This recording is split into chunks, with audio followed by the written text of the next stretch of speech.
പോണിനെ ഞാൻ നിങ്ങൾക്ക് ഫ്രീ ആയിട്ട് തരാനായിട്ട് പോവാണ്. Free. Hey guys, welcome back to SABAR farm. അപ്പോൾ സത്യം പറഞ്ഞാൽ നമ്മൾ ഫാം തുടങ്ങിയിട്ട് ഏകദേശം ഒരു 5 മാസത്തോളമായി.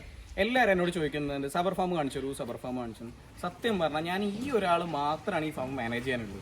അപ്പോൾ അതിൻ്റെയൊക്കെ ഒരുപാട് തിരക്കിലാണ് യൂട്യൂബിലൊന്നും വീഡിയോസും കാര്യങ്ങളൊന്നും ഇടാത്തത്. അപ്പോൾ ഇന്ന് കുറച്ച് ആൾക്കാർ പേഴ്സണലി എന്നെ വിളിച്ചു പറഞ്ഞു, നിങ്ങളുടെ വീഡിയോ അടിപൊളിയാണ്, ഭയങ്കര ഇൻഫോർമേറ്റീവ് ആണ്. എന്തോ എനിക്ക് സത്യം പറഞ്ഞാൽ ഭയങ്കര സന്തോഷമായി. ഈ തിരക്കിൻ്റെ ഇടയിൽ ഞാൻ അത് ചെയ്യാമെന്ന് ഞാൻ വിചാരിച്ചു. അങ്ങനെയാണ് ഞാനിപ്പോൾ നമ്മുടെ ചെറിയ കൊച്ചു ഫാം, കേരളത്തിൽ വളരെ ചെറിയൊരു കുതിര ഫാമാണ്, ഒന്ന് കാണിച്ചു തരാമെന്ന് വെച്ചു. അപ്പോൾ ഇവിടുന്ന് അങ്ങോട്ട് നമുക്ക് ഏകദേശം ഒരു 5 കുതിരയുടെ സ്റ്റേബിൾ വന്നിട്ടുണ്ട്. ഓക്കെ, ഏകദേശം ഒരു 5 സ്റ്റേബിൾസാണ് ആ ഒരു ഏരിയയിലായിട്ട് നമ്മൾ സെറ്റ് ചെയ്തിട്ടുള്ളത്. മാസമൊന്നും പറയാനില്ല, ഇതൊരു മെയിൽ കുതിരയാണ് ഈ കുതിര. അതേപോലെ തന്നെ ഈ കുതിര സത്യം പറഞ്ഞാൽ നമ്മളൊരു സെലിബ്രിറ്റിയുടെ കുതിരയാണ്, ആക്ടർ ഷബീർ അദ്ദേഹത്തിൻ്റെ കുതിരയാണ്. എൻ്റെ ക്ലോസ് ബഡിയാണ്, ആളുടെ കുതിരയാണ് ബോർഡിങ്ങിൽ വെച്ചിരിക്കുന്നത്. പിന്നെ അതേപോലെ തന്നെ ഇങ്ങോട്ട് നോക്കുകയാണെങ്കിൽ ഇവരൊരു അപ്ലേക്ക് കുതിര വന്നിട്ടുണ്ട്. ഇത് ശരിക്കും സെയിൽ പർപ്പസിനാണ്. പിന്നെ നമ്മൾ സ്റ്റേബിൾ ചെയ്തിട്ടുള്ളതെന്ന് പറഞ്ഞാൽ എനിക്ക് കാണിച്ചു തരാം. നിലം ചെയ്തിട്ടുള്ളത് മണലാണ് കേട്ടോ. സത്യം പറഞ്ഞാൽ നല്ല രീതിയിൽ മണലിലാണ് ഞാൻ ഫുള്ള് ടോപ്പ് ചെയ്തിട്ടുള്ളത്. എന്നിട്ട് 4 സൈഡും ഹോളോ ബ്രിക്സ് ജസ്റ്റ് വെച്ചിട്ടുള്ളൂ. ഈ ഒരു സിസ്റ്റം ഒരിക്കലും സേഫ് അല്ല, ഞാൻ വീണ്ടും പറയാം. ഇവിടെയൊക്കെ ഗ്യാപ്പും കാര്യങ്ങളും ഉണ്ട്, ഒരിക്കലും സേഫ് അല്ല. സത്യം പറഞ്ഞാൽ അത് ഫാം ഉണ്ടാക്കാൻ ഉദ്ദേശിച്ചതല്ല. ശരിക്കും ഞാൻ നിങ്ങൾക്ക് അറിയാമല്ലോ, ഞാൻ ഗുജറാത്തിനൊക്കെ ലോഡ് ഇറക്കുന്ന സമയത്ത് ലോഡ് ഇറക്കിയിട്ടാൽ ചിലപ്പോൾ 2 ദിവസം 3 ദിവസമൊക്കെ ഓണർ ഹോൾഡ് പറയും. ഹോൾഡ് പറയുന്ന സമയത്ത് ഞാൻ എന്ത് വിചാരിച്ചു, അപ്പോൾ അങ്ങനെ പറയുന്ന രീതിയിലൊരു ഒരു ഹോൾഡിംഗ് ഷെഡ് ഉണ്ടാക്കിയതാണ്. പിന്നെ അത് കാലക്രമേണ ഫാം ആയി പോയതാണ് കേട്ടോ. അപ്പോൾ എന്തായാലും ഒരു കാര്യം കൂടി പറയാനായിട്ടുണ്ട്. നമ്മുടെ ഈ ഫാമൊക്കെ ഷിഫ്റ്റ് ചെയ്ത് ഒരു വലിയ ഹ്യൂജ് ഫാം ഞാൻ ഉണ്ടാക്കാനായിട്ട് പോകുന്നുണ്ട്. ആ ടൈമിൽ വീഡിയോ ചെയ്യാമെന്നായിരുന്നു എൻ്റെ പ്ലാന്. എന്നാലും കുറേ ആളുകൾ എനിക്ക് മെസ്സേജ് അയച്ചു, ബ്രോ ഫാം ഒന്ന് കാണിച്ചു തരുമെന്ന് ചോദിച്ചു. ഞാൻ ഭയങ്കര സംഭവമൊന്നുമല്ല, എന്നാലും നിങ്ങൾക്ക് നമ്മുടെ ഫാം കാണാനൊരു താല്പര്യം ഉണ്ടെന്നുണ്ടെങ്കിൽ ഞാനത് കാണിച്ചു തരുന്നു. അപ്പോൾ ഇവിടെ നോക്കാൻ ഒരു ഫീമെയിൽ ഉണ്ട്, ഫൈഡിങ് ഹോഴ്സാണ്. ഇതും സെയിനുള്ള തന്നെയാണ്. ഇവനെ പിന്നെ നിങ്ങൾക്ക് എന്താ പറയുക പറയേണ്ട ആവശ്യം ഉണ്ടാവില്ല. റാണ തന്നെയാണ്. റാണ നാട്ടിലെത്തിയിട്ടുണ്ട്. ഞാൻ അപ്ഡേറ്റ്സും കാര്യങ്ങളും തന്നിട്ടില്ല. റാണ നാട്ടിലെത്തിയിട്ടുണ്ട്.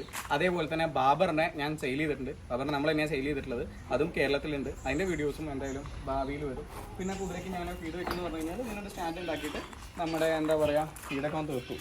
എന്താ പറയുക ഒരു ഡ്രമ്മിൻ്റെ പീസ് കട്ട് ചെയ്തിട്ട് അങ്ങനെയാണ് നമ്മൾ ഫീഡിന് സ്റ്റാൻഡും കാര്യങ്ങളൊക്കെ ഉണ്ടാക്കി വെച്ചിട്ടുള്ളത്. മാസ് പറയാനൊന്നുമില്ല, എന്നാലും അത്യാവശ്യം കുഴപ്പമില്ലാത്തൊരു ഹോൾഡിംഗ് സ്റ്റേബിളാന്ന് വേണമെങ്കിൽ പറയാം. അതേപോലെ തന്നെ ഇവിടെ നോക്കുകയാണെന്നുണ്ടെങ്കിൽ നമ്മുടെ മാധുരി ഉണ്ട്. ഓക്കെ, അവൾ സത്യം ബോഡി ട്രാവൽ ചെയ്ത് എൻ്റെ ബോഡിയൊക്കെ അത്യാവശ്യം വീക്കാണ്. അപ്പോൾ അതിൻ്റെ കാര്യങ്ങളോട്ട് പോവാണ്. ശരിക്കും പറഞ്ഞാൽ എൻ്റെ ശരിക്കും വീടാട്ടോ. അത് നോക്കി ഇവിടെ നോക്കിക്കഴിഞ്ഞാൽ ഇവിടെ നിങ്ങൾക്കൊരു പോണീനെ കാണിച്ചു തരാം. അപ്പോൾ ഈ പോണീനെ ഞാൻ ഈ വീഡിയോ തന്നെ പറയാം. ഈ പോണീനെ ഞാൻ നിങ്ങൾക്ക് ഫ്രീ ആയിട്ട് തരാനായിട്ട് പോവാണ്. ഫ്രീ ഫോണിനെ ഞാൻ നിങ്ങൾക്ക് ഫ്രീ ആയിട്ട് തരാനായിട്ട് പോവാണ്. അതിൻ്റെ ഒരു ഗിവ് അവേ വീഡിയോ ഞാൻ എൻ്റെ ഇൻസ്റ്റാഗ്രാം ചാനലായിട്ടുള്ള സ്റ്റാലിയൻ റൈഡർ എന്ന് പറഞ്ഞ എൻ്റെ ഇൻസ്റ്റാഗ്രാം പേജിൽ പോസ്റ്റ് ചെയ്തിട്ടുണ്ട്. ആ വീഡിയോ ഒന്ന് കാണാം. അത് കണ്ട് കഴിഞ്ഞാൽ നിങ്ങൾക്ക് ഈ കുതിരനെ ഫ്രീ ആയിട്ട് തരാനായിട്ട് പറ്റും. അതിൻ്റെ ഡീറ്റെയിൽസും കാര്യങ്ങളൊക്കെ അതിൽ പറഞ്ഞിട്ട് കാണാം. പിന്നെ നിങ്ങൾക്ക് ഇവിടെ നോക്കുകയാണെന്നുണ്ടെങ്കിൽ എൻ്റെ ഫാമിൽ അടുത്ത് കാണാനായിട്ട് വെച്ചാൽ നമ്മുടെ ട്രാൻസ്പോർട്ടേഷൻ വെഹിക്കിളാണ്. എത്ര വലിയ കുതിര ആയിക്കോട്ടെ, എത്ര അലമ്പുള്ള കുതിര ആയിക്കോട്ടെ, നിങ്ങൾക്ക് സേഫ്റ്റി ആയിട്ട് ട്രാൻസ്പോർട്ട് ചെയ്യാനായിട്ട് നമ്മുടെ ട്രാൻസ്പോർട്ടേഷൻ സർവീസ് അവൈലബിൾ ആണ്. ചില ആളുകൾക്ക് അറിയുന്നുണ്ടാവും, എന്നാലും ചില ആളുകൾക്ക് അറിയുന്നുണ്ടാവില്ല. റാമ്പും കാര്യങ്ങളൊക്കെ ഉണ്ട്. നിങ്ങൾക്ക് ഫുള്ളി ടോട്ടലി ഇങ്ങനെ ഓപ്പൺ ചെയ്ത് വെക്കാനായിട്ട് പറ്റും. ഇപ്പോൾ ട്രാൻസ്പോർട്ടേഷൻ ചാർജസും കാര്യങ്ങളൊക്കെ തന്നു കഴിഞ്ഞാൽ നിങ്ങൾക്ക് എവിടെ വേണമെങ്കിലും, ഇനി എന്താ പറയുക കേരള, കർണാടക, തമിഴ്നാട്, ഇനി അതിന് പുറത്തോട്ട് പോകണമെന്നുണ്ടെങ്കിൽ അതും നമ്മൾ ചെയ്ത് തരുന്നതായിരിക്കും. വിത്ത് ഹാൻഡ്ലർ കേട്ടോ. കുതിര ഹാൻഡിൽ ചെയ്യാനായിട്ട് ഒരു ഹാൻഡ്ലർ വരെ അതിൻ്റെ ബാക്കിൽ ഉള്ളിലുണ്ടാവും. അത് വേണമെന്നുണ്ടെങ്കിൽ അതും ചെയ്തു തരാം. പിന്നെ ഇങ്ങോട്ട് നോക്കുകയാണെന്നുണ്ടെങ്കിൽ സത്യം പറഞ്ഞാൽ ഗൈസ് ഫുള്ള് കുതിരയാണ്. അവിടെ ഒരു കുതിരയുണ്ട്, അത്രയേ ഉള്ളൂ. പിന്നെ നേരെ താഴത്തോട്ട് വരികയാണെന്നുണ്ടെങ്കിൽ എന്താ പറയുക ഇവിടെ നിന്ന് തന്നെ പറയാവുന്നേ ഉള്ളൂ. നേരെ നോക്കുകയാണെങ്കിൽ വലിയൊരു അത്യാവശ്യം കുഴപ്പമില്ലാത്തൊരു ഗ്രൗണ്ട് ഉണ്ട്. നിങ്ങൾക്ക് കുതിരേൻ്റെ റൈഡും കാര്യങ്ങളൊക്കെ ചെയ്യാൻ പറ്റുന്ന രീതിയിലൊരു ഗ്രൗണ്ട് ഉണ്ട്. ഇത്രയ്ക്ക് തന്നെയാണ് നമ്മുടെ ഈ ചെറിയൊരു ഫാമുള്ളൂ. ഒരു കുതിരയും കൂടി കാണിച്ചു തരാക്കാമോ?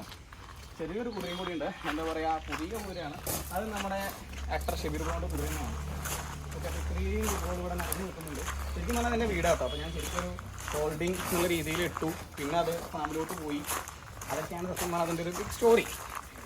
മാസ് പറയാനൊന്നുമില്ല. ഇവിടെ നോക്കുകയാണെന്നുണ്ടെങ്കിൽ ഇവിടെയും നിങ്ങൾക്കൊരു കുതിരേനെ കാണാൻ കിട്ടും. ഇവനൊരു ശരിക്കും പറഞ്ഞാൽ അടിപൊളി സംഭവമാണ്. എൻ്റെ ചെവി ഞാൻ കാണിച്ചിട്ട് കാണാം. മായക്കുട്ട എന്താ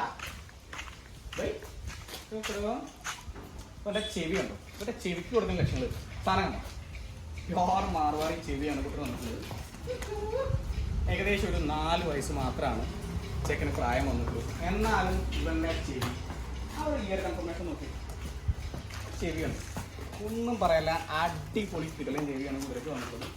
പിന്നെ നോക്കുകയാണെങ്കിൽ അവിടെ ഒരു കുതിരയുടെ വണ്ടി നിൽപ്പുണ്ടാവും. വേറെ പ്രധാനപ്പെട്ടിട്ടുള്ള സംഭവങ്ങളും കാര്യങ്ങളും നമ്മുടെ ഫാമിലിയില്ല. ഇതാണ് നമ്മുടെ ചെറിയൊരു കൊച്ചു കുതിര ഫാം കേട്ടോ. അപ്പോൾ നിങ്ങൾ ചോദിച്ച സ്ഥിതിക്ക് ജസ്റ്റ് നിങ്ങൾക്ക് എല്ലാവർക്കും ഒന്ന് കാണണമെന്നൊരാഗ്രഹം പറഞ്ഞപ്പോൾ ചെയ്തത് മാത്രമേ ഉള്ളൂ. പിന്നെ നമ്മുടെ മറ്റേ സീരീസ് ഉണ്ടല്ലോ കുതിരയുടെ ബേസിക് കെയർസ്, അതേ ക്ലീനിങ് സംഭവങ്ങളൊക്കെ, അതൊക്കെ ഇതിൻ്റെ കൂടെ തന്നെ ഉണ്ടാവും. ഇനി നമ്മൾ മാക്സിമം എന്താ പറയുക വീഡിയോസ് ഇടയ്ക്കിടയ്ക്ക് ഇടാനായിട്ട് ശ്രമിക്കാം. സോ അപ്പോൾ ചാനൽ ഇഷ്ടപ്പെടുകയാണെങ്കിൽ നമുക്കൊന്ന് സബ്സ്ക്രൈബ് ചെയ്യാം. അതേപോലെ തന്നെ കുതിര ഇഷ്ടപ്പെടുന്ന നിങ്ങളുടെ ഏതൊരു ഫ്രണ്ടിനും ജസ്റ്റ് ഒന്ന് ഷെയർ ചെയ്ത് കൊടുക്കാം. അത്രയൊക്കെ തന്നെ. അപ്പോഴേക്കും bye, have a nice day.